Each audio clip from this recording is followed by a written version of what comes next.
l'Iran ne représentait aucune menace imminente pour notre nation.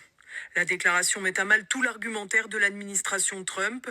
Pourtant, elle émane de Joseph Kent, directeur du Centre national contre le terrorisme. Il vient de donner sa démission.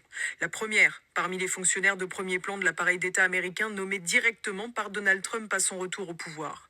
Dans sa longue lettre annonçant son départ, Joseph Kent affirme que les États-Unis ont, je cite, déclenché la guerre sous la pression d'Israël et de son puissant lobby américain.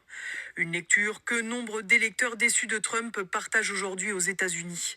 L'ancien officier de l'armée américaine déplore également que les États-Unis perdent inutilement la vie de soldats dans une opération injustifiée, comme ce fut déjà le cas en Irak et en Syrie.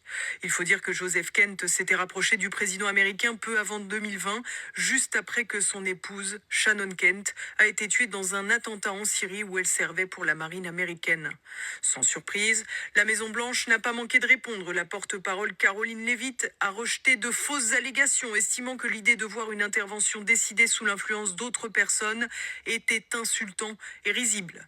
Trump a quant à lui préféré dénigrer Joseph Kent, déclarant qu'il était très faible en matière de sécurité et que sa démission était donc une bonne chose. Rien qui ne puisse véritablement éteindre l'incendie qui brûle désormais autour du président américain, à l'image du porte-avions USS Ford. Le plus grand porte-avions nucléaire au monde a en effet subi un incendie, le contraignant à quitter la zone de combat pour se diriger vers la crête afin de procéder à de très importantes réparations. Pour l'heure, l'origine du feu n'est pas connue. Certains évoquent une mutinerie des marins américains qui souhaitaient en finir avec leur déploiement qui dure depuis 9 mois, presque un record. D'autres parlent d'une frappe iranienne et certains expliquent les faits simplement par un incident parti de la blanchisserie, plus précisément de la gaine du sèche-linge. Parfois, la guerre ne tient qu'à un fil.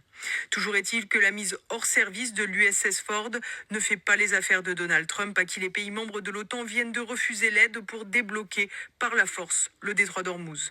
Même Emmanuel Macron, le président français, n'est pas favorable à cette idée. Nous ne sommes pas partie prenante au conflit. Et donc, jamais la France ne prendra part à des opérations d'ouverture ou de libération du détroit d'Ormuz dans le contexte actuel. Un contexte de tension déclenché par Donald Trump qu'il va donc devoir gérer seul.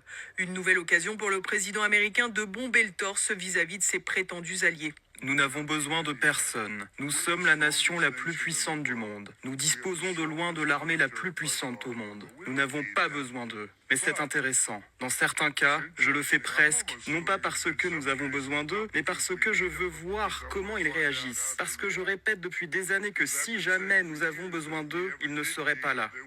La légende du Donald Trump tout-puissant s'effrite pourtant de plus en plus.